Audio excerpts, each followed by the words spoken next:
Sejak Rabu lalu, Komisi Pemilihan Umum KPU memulai rapat pleno rekapitulasi hasil pemilu 2024. Namun baru saja dibuka, KPU langsung menskos rapat karena harus menjalani sidang DKPP soal dugaan kebocoran daftar pemilih tetap pemilu 2024.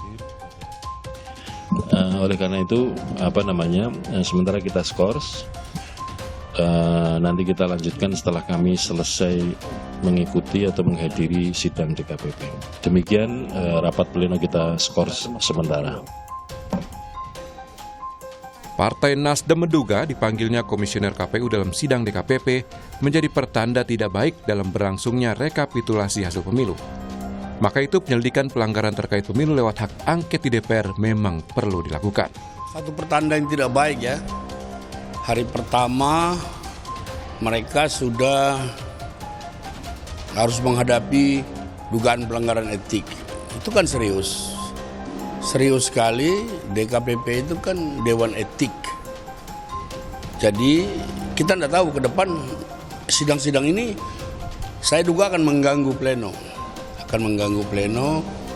Dan kalau dikaitkan dengan rencana kami untuk mengajukan angket kan makin relevan dengan ini.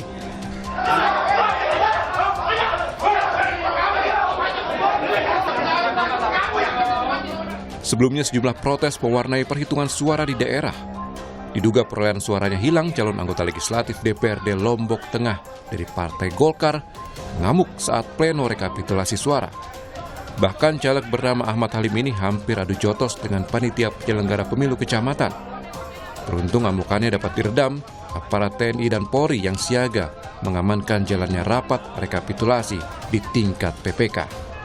Terkait dengan tentang adanya saya tadi komunikasi dengan teman-teman di sana, karena kami juga minta supaya secara bertiga untuk agar supaya dibuka paling tidak satu TPS saja.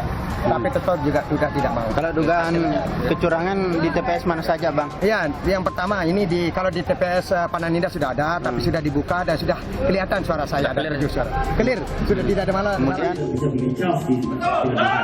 Ya, KPU pernyataan resmi dan surat resmi secara tertulis meminta kepada KPU. Di Pemalang, Jawa Tengah, pendukung dan simpatisan Partai Kebangkitan Bangsa mendatangi kantor KPU setempat. Mereka menuntut KPU menghentikan sistem perhitungan Sirekap lantaran ada perubahan data pada real count dengan yang ditayangkan di website KPU. Salah satu kasusnya ada partai tiba-tiba melejit suaranya dari semula 3.000 menjadi 7.000 suara. Sejumlah pihak menilai sistem informasi rekapitulasi menjadi sumber permasalahan hingga munculnya perbedaan jumlah perhitungan suara. Di sisi lain, KPU dikejar tenggat waktu hingga 20 Maret nanti untuk akhirnya menetapkan hasil pemilu 2024. Tim Liputan, Kompas TV.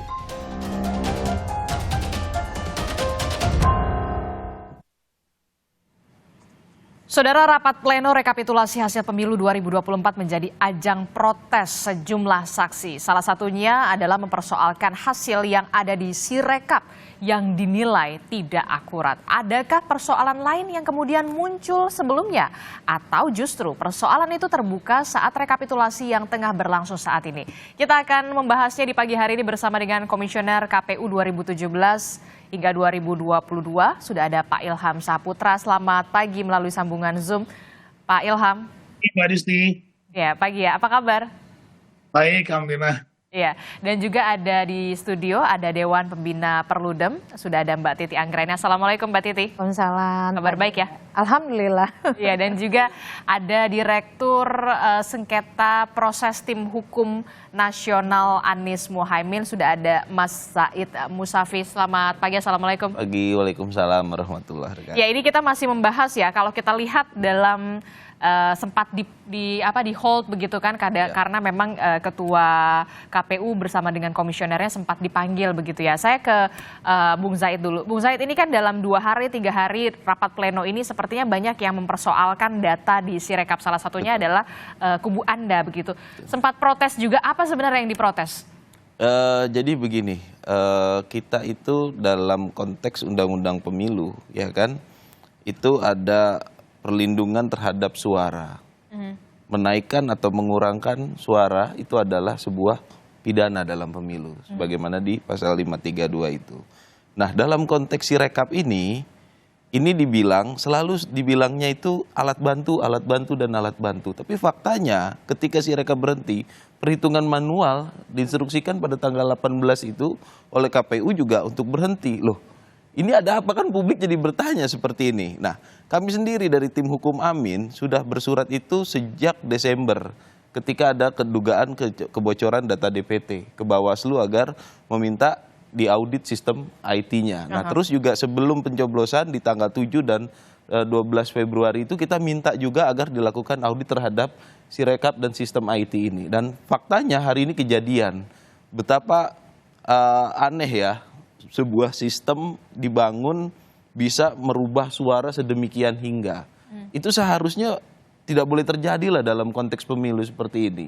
Karena kita sudah memiliki perangkat aturan yang sangat detail dan rigid sampai ke pelaksanaannya.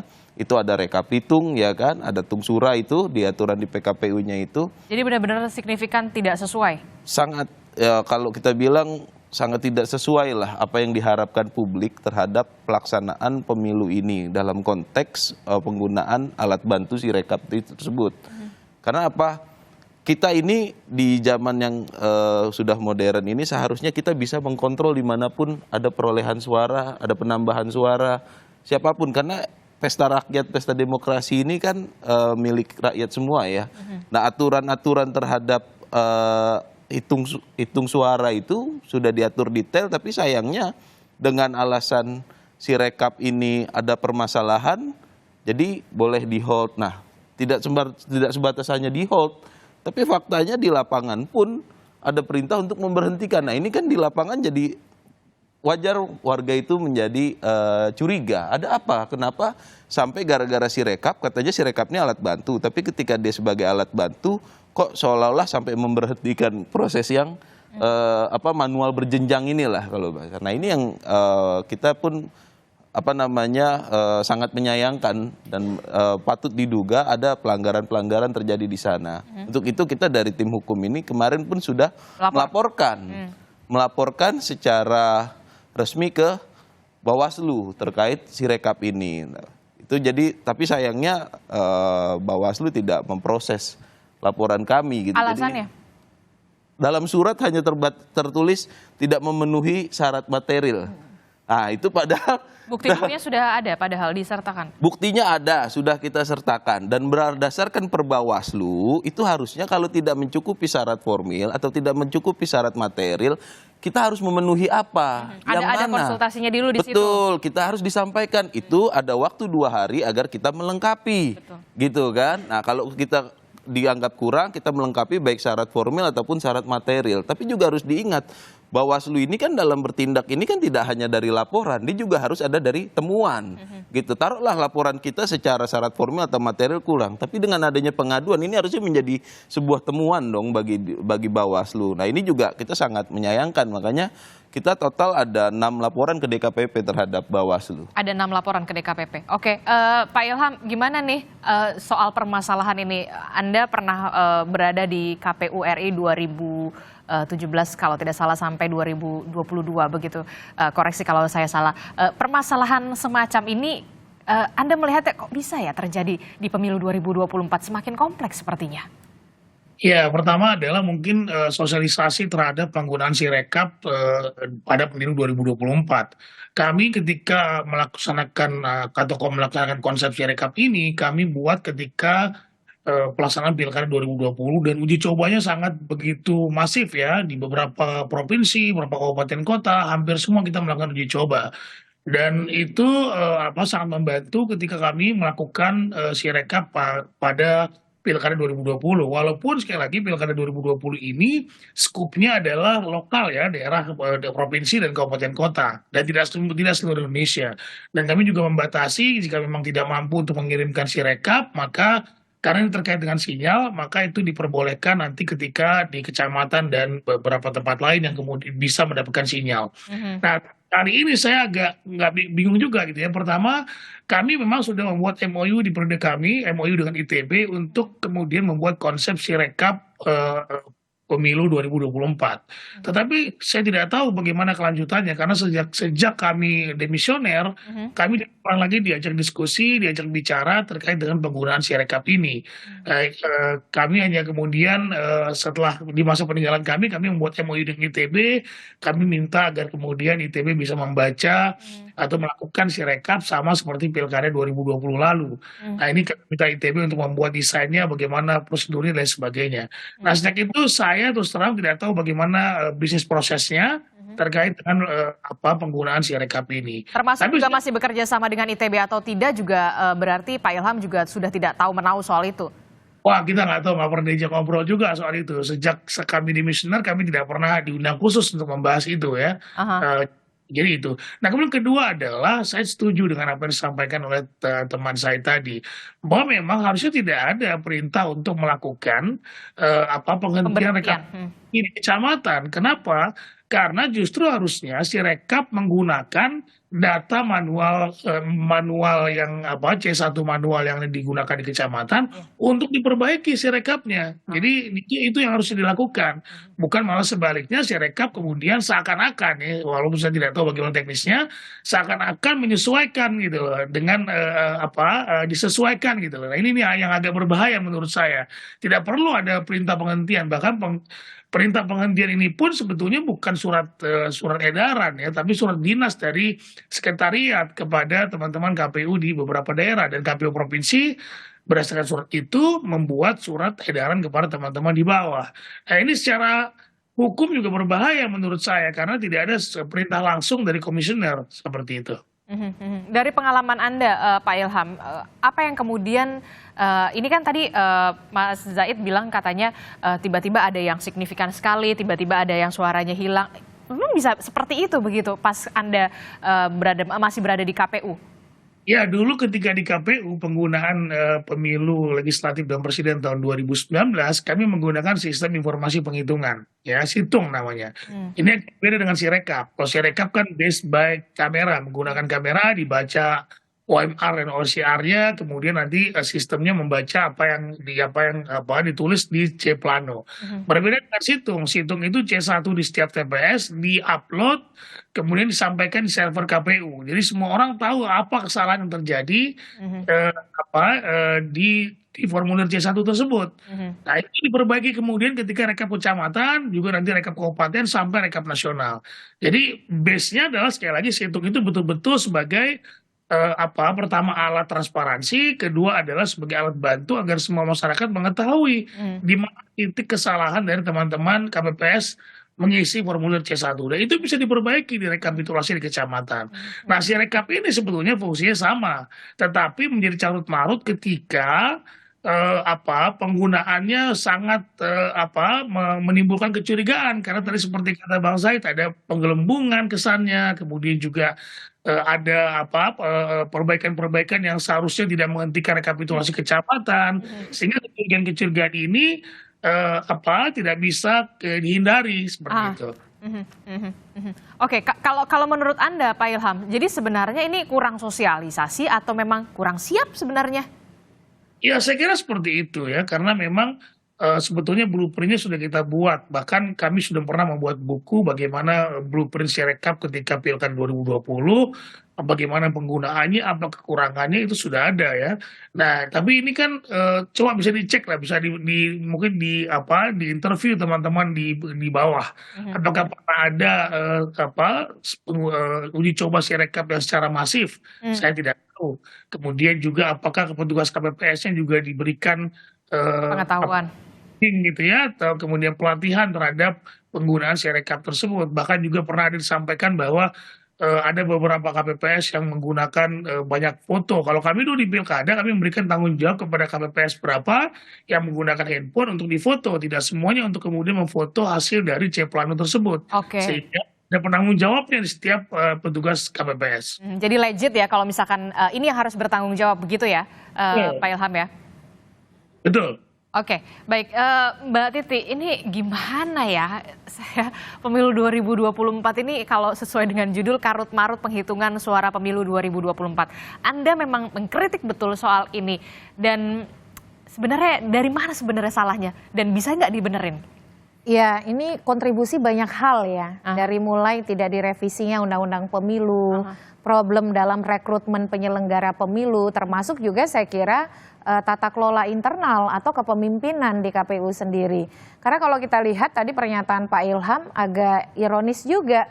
Kan mestinya ada transfer of knowledge ya di antara KPU yang sebelumnya dengan KPU yang baru. Karena keberlanjutan itu juga termasuk soal bagaimana perkembangan dan juga program-program yang sudah berjalan. Jangan sampai itu mengkonfirmasi beda komisioner, beda kebijakan. Padahal kan ini kelembagaan begitu. Nah yang terjadi adalah ternyata tidak ada komunikasi, tidak saling dilibatkan.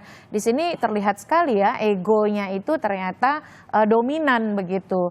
Nah yang berikut saya kira terkait dengan Sirekap. Ini selain persoalan teknologi seperti kita banyak bahas, yang mestinya kalau disiapkan dengan baik. Jadi direncanakan dengan matang, diuji cobakan, diaudit secara akuntabel, lalu kemudian terbuka prosesnya. Ini menjadi sesuatu yang sangat menjanjikan dalam mengatasi persoalan pemilu kita. Apa itu? Yaitu persoalan rekapitulasi manual yang selama ini memang menjadi sumber dari kecurangan.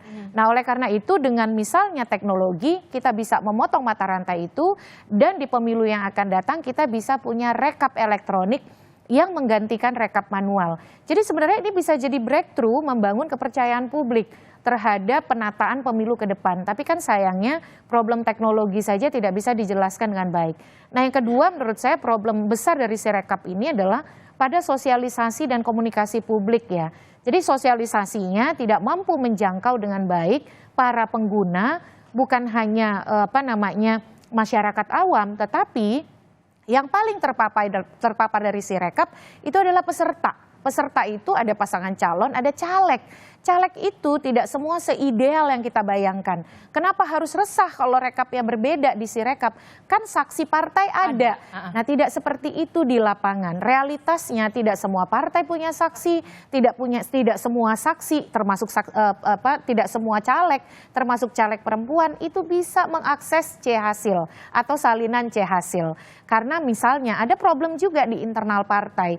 Jadi kalau kita bayangkan segala sesuatu dengan pendekatan aturannya sudah begitu, tidak bisa begitu karena aturan juga membutuhkan pelaksanaan yang menopang untuk itu. Nah caleg-caleg itu yang mengandalkan Sirekap, termasuk saya. Iya benar ada C-hasil begitu, tapi kan menghitung satu kecamatan saja sudah berapa ratus TPS, satu kabupaten kota saja sudah berapa ribu TPS. Jadi Sirekap ini sangat membantu dan definisinya kan adalah alat publikasi, sarana publikasi penghitungan dan rekapitulasi suara. Yang mengeluarkan siapa? KPU, otoritas berwenang yang ditopang oleh anggaran, personel, dan kewenangan. Oleh karena itu ketika dia tidak akurat, wajar kalau kemudian publik gelisah, mempertanyakan dan mengkritik begitu. Nah jadi sosialisasi dan komunikasi publiknya juga bermasalah. Dan yang terakhir saya kira soal respon. Responnya relatif lama begitu ya, dibiarkan timbul spekulasi, kontroversi, bergulir. Tapi kemudian malah yang muncul itu potongan setengah-setengah, penghentian Sirekap. Padahal dia sarana publikasi dan juga disebutkan memang alat bantu rekapitulasi. Betul dia menjadi alat bantu. Di kecamatan yang ditampilkan itu adalah data dari Sirekap. Dan di peraturan KPU nomor 5 2024 kalau ada perbedaan maka di pasal 15-16 itu yang digunakan adalah C-hasil manual.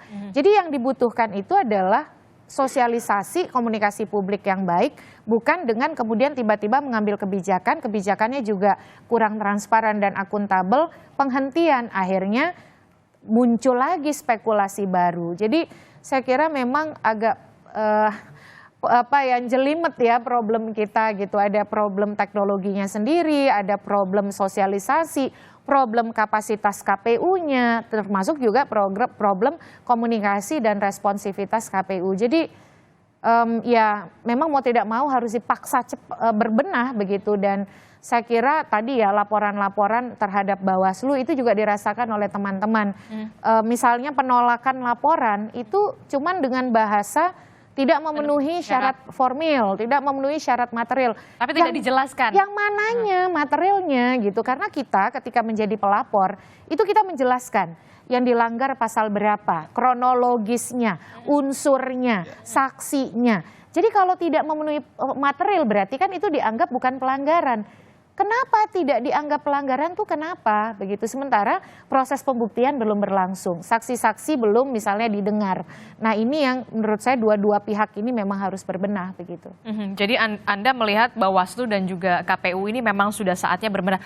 Terlambat nggak sih? Ini kan pemilu 2024, ya kita lagi tahapan proses. Kalau bilang terlambat sudah pasti terlambat, tapi kan ini kan problem dari hulunya dia, dari regulasinya, undang-undang pemilu, rekrutmennya juga sudah kontroversial. Betul. Kita sama-sama tahu. Kemarin juga KPU dihukum karena problem rekrutmen, orang sudah terpilih tiba-tiba diganti, dan ini bukan yang pertama di Nia Selatan. Di daerah lain juga saya tahu ada begitu, tanpa klarifikasi, tanpa konfirmasi. Jadi ketika itu terjadi, tapi kita kan harus memikirkan juga pemilu ini harus jalan. Di sisi yang lain pilkada sudah di depan mata gitu. Jadi kalau kita tidak memperbaiki ini, apakah kita akan terus repetisi sampai pilkada yang juga akan berjalan. Jadi ya memang mau tidak mau saya kira hak angket juga menjadi relevan dalam situasi ini.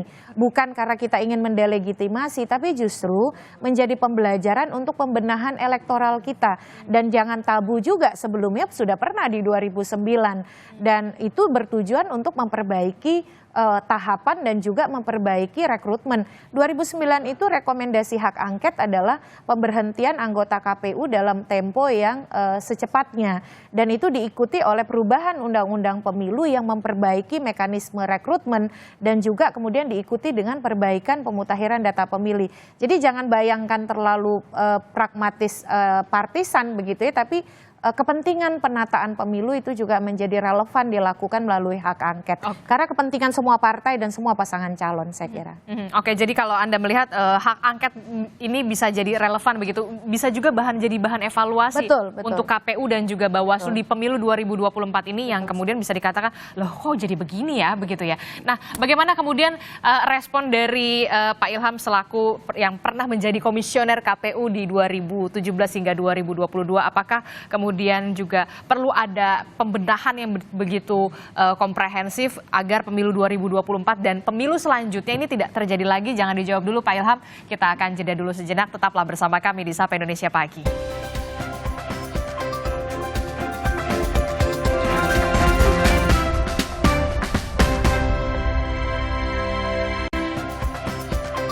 Terima kasih Anda masih bersama kami di Sapa Indonesia Pagi. Saudara masih meneruskan dialog kita di pagi hari ini terkait dengan bagaimana karut-marut penghitungan suara pemilu 2024 tadi. Kalau kata Mbak Titi, ya bisa jadi relevan lah kalau misalkan hak angket juga bisa jadi bahan evaluasi bagi KPU dan juga Bawaslu begitu. Anda sependapat Pak Ilham? Ya saya kira hak angket atau apapun namanya memang perlu ada evaluasi bersama, evaluasi besar-besaran terhadap penyelenggaraan pemilu kita. Apakah memang ada masalah dengan sistem, apakah masalah dengan rekrutmen dan lain halnya ya, dan banyak lain ya terkait dengan itu. Nah yang penting adalah bagaimana kita mempersiapkan pemilu berikutnya dengan baik. Pilkada sudah di depan mata ini. Pilkada serentak pertama kali dan akan dilaksanakan oleh KPU yang sama.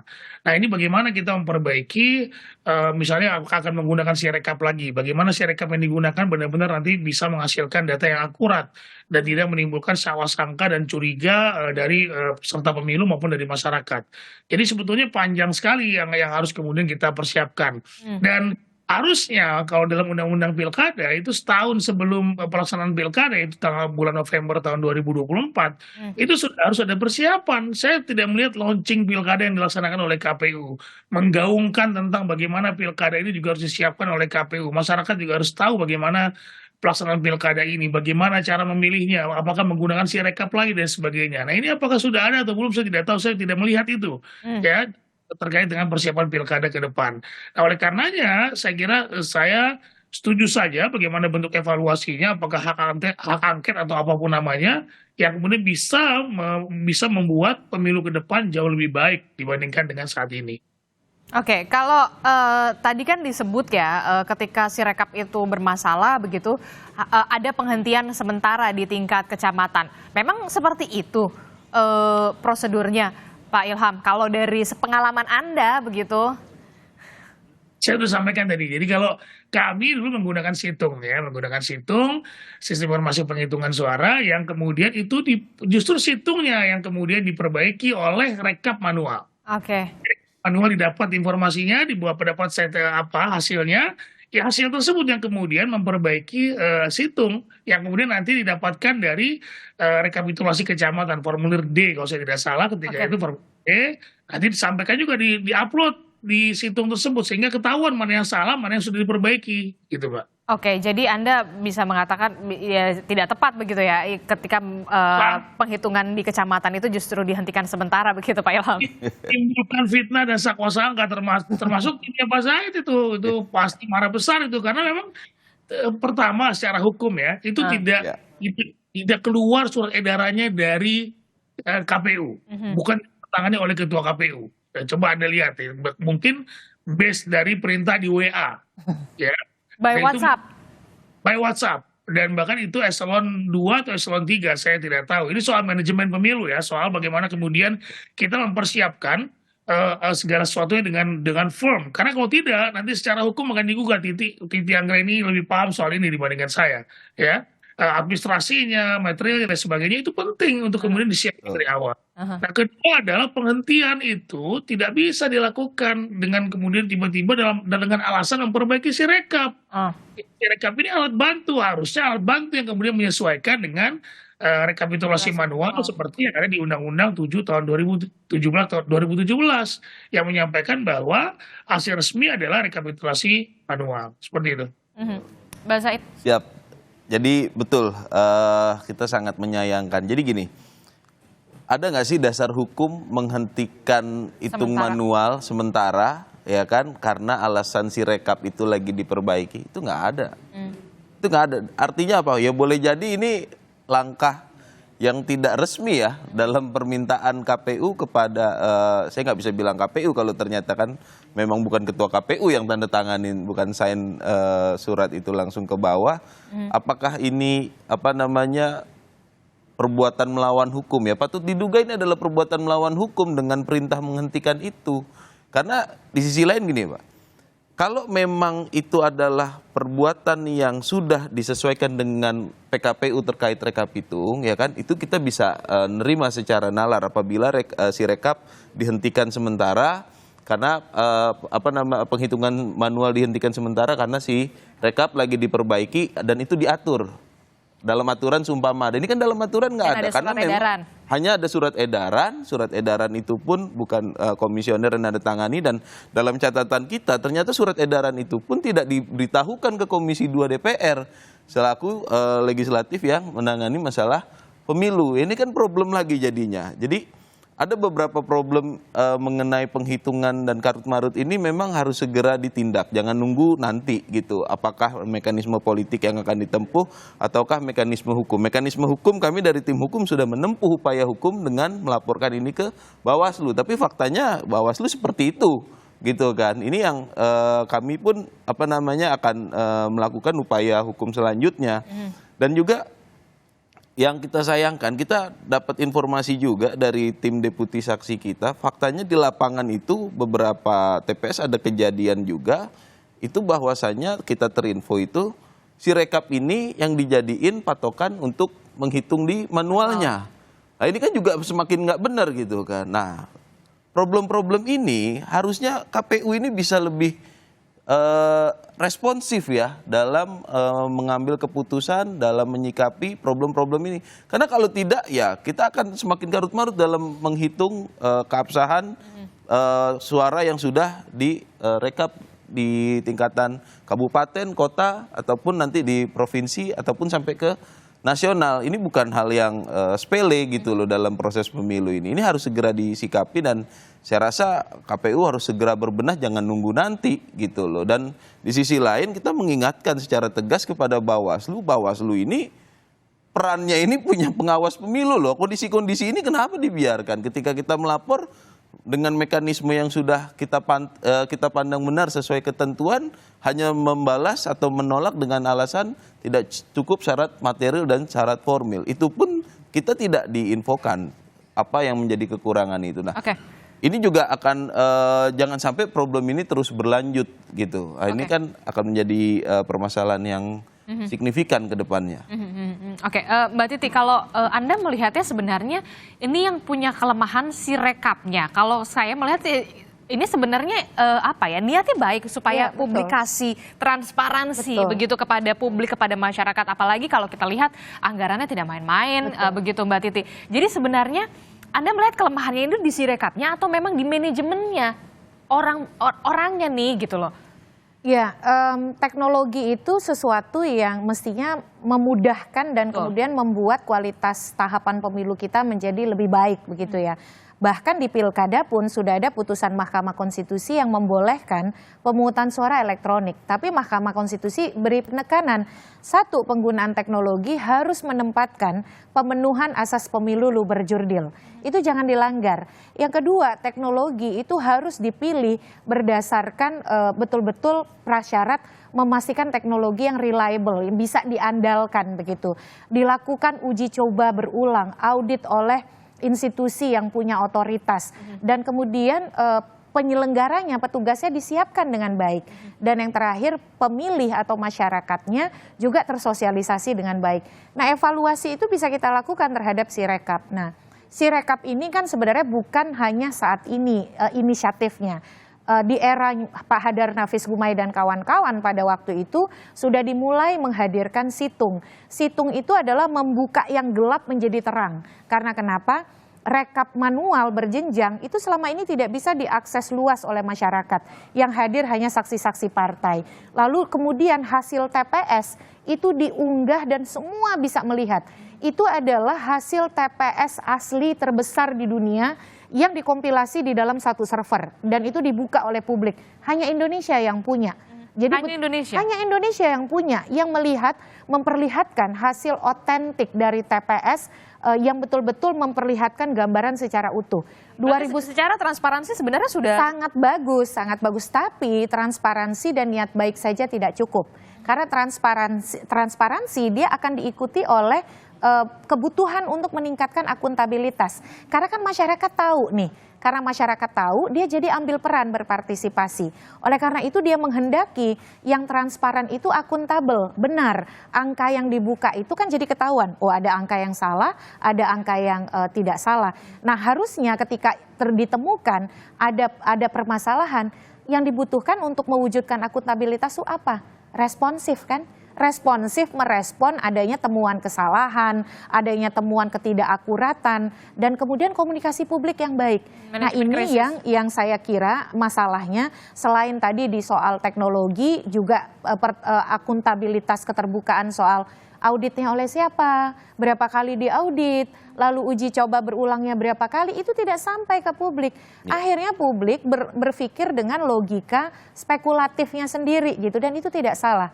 Karena kenapa? Karena yang mengeluarkan Sirekap ini otoritas resmi. Taunya masyarakat ada instrumen KPU itu apalagi dia sarana publikasi harusnya akurat dan valid gitu. Jadi saya kira memang ini kelindan dari ada persoalan teknologi, persoalan manajemen, persoalan kapasitas dan sumber daya personal KPU, dan juga persoalan kepemimpinan ya saya kira.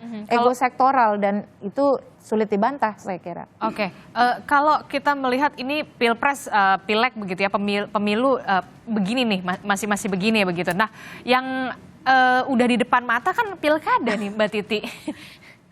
Ya itu makanya ya, saya kira kita harus berterima kasih kepada pemohon perkara 12/2024 yang diputus MK kemarin, karena 2 orang mahasiswa ini yang bukan pesanan siapa-siapa ya, itu kemudian walaupun permohonannya ditolak, MK mengatakan pilkada tetap harus November 2024 karena ada narasi yang di dalam revisi usulan DPR ingin memajukan ke September.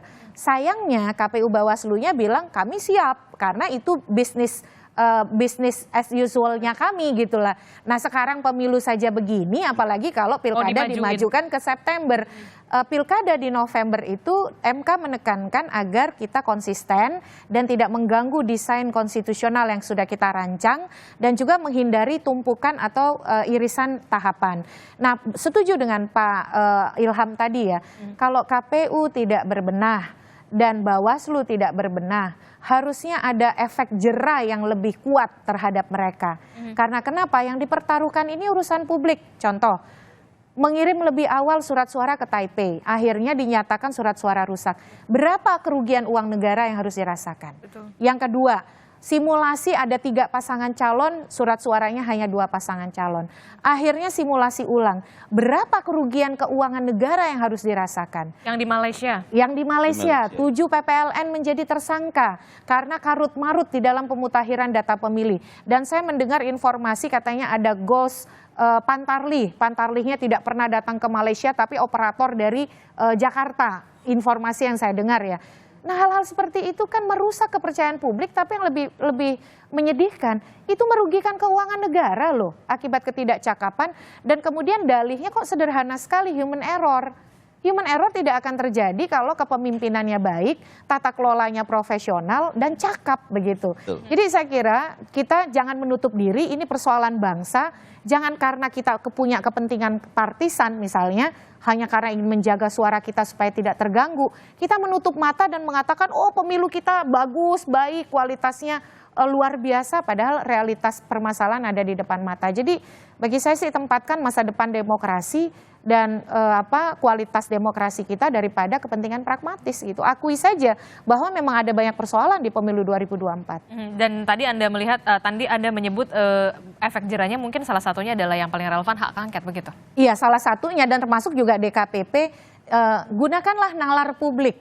Jangan nalar pragmatis, mengatakan bahwa ini tidak ada kumulatif sehingga sanksi itu ya hanya bisa sesuai dengan tipologi yang ada di undang-undang.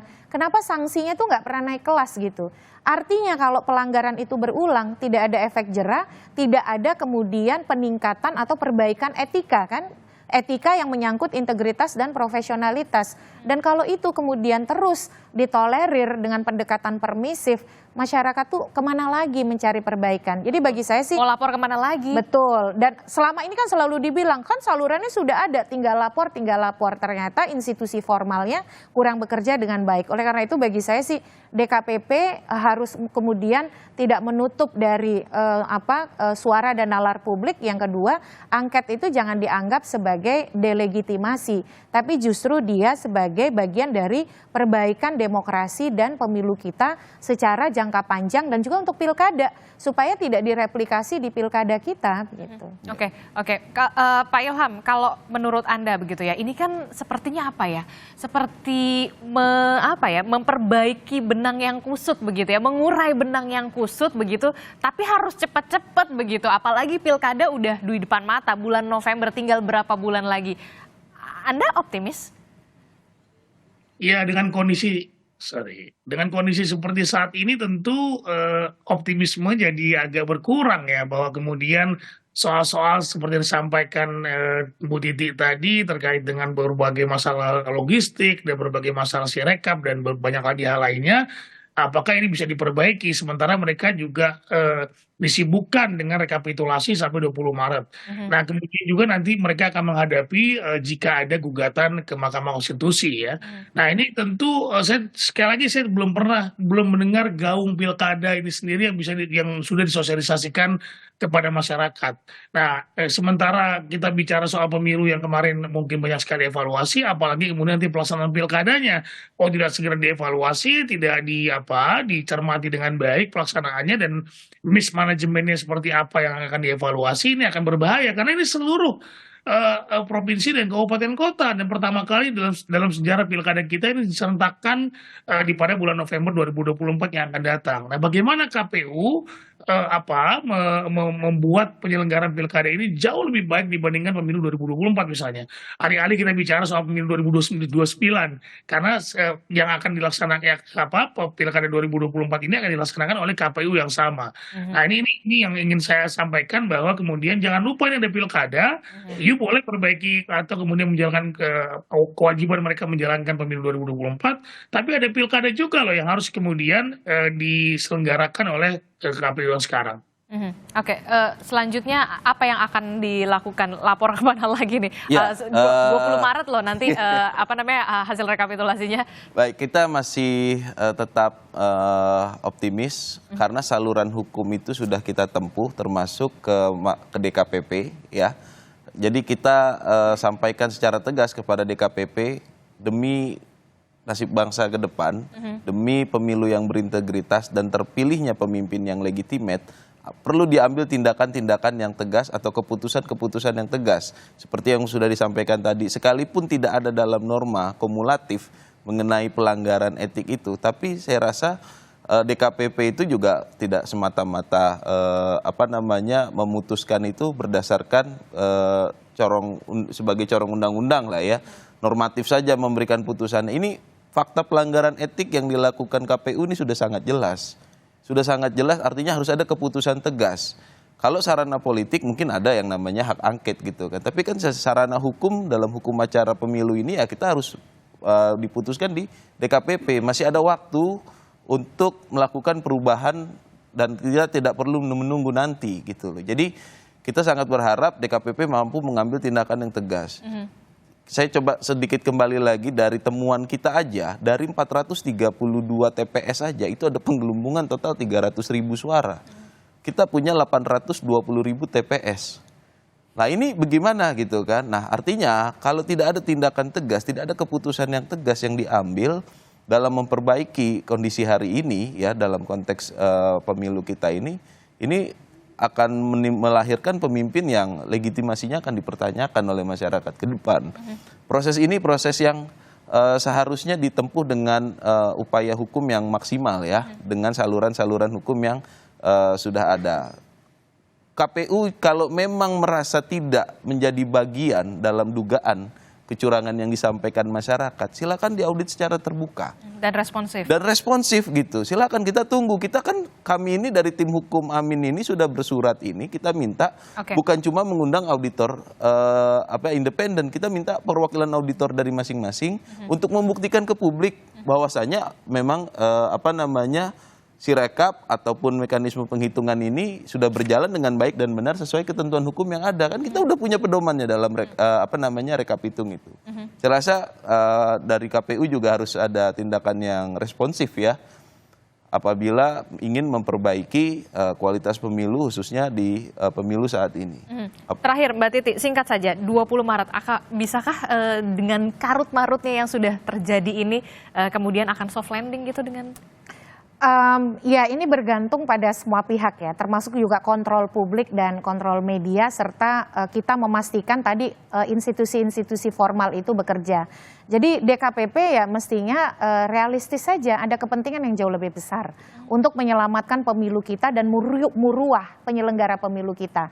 Bukan sekedar misalnya berdasarkan, mohon maaf ya, hanya karena ini klaim-klaim nih, surveinya sekian puluh % percaya pada penyelenggara, itu kan tampilan depannya. Tapi ada esensi dasar soal kredibilitas dan integritas yang itu memang sudah tercederai.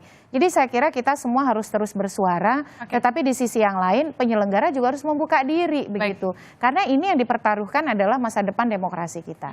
Kita akan tunggu bagaimana respon dari KPU Republik Indonesia karena proses tahapan pemilu 2024 ini masih terus berjalan, yang kemudian menjadi ada di depan mata juga adalah penyelenggaraan pilkada. Jangan sampai kemudian ini terulang lagi di pilkada, tinggal beberapa bulan lagi. Terima kasih Mbak Titi dari Perludem, kemudian juga ada Bung Said Musafi dari Tim Hukum Nasional Anies Muhaimin, dan juga Komisioner KPU 2017 hingga 2022 Pak Ilham. Terima kasih. Assalamualaikum, selamat pagi semuanya, sehat-sehat selalu.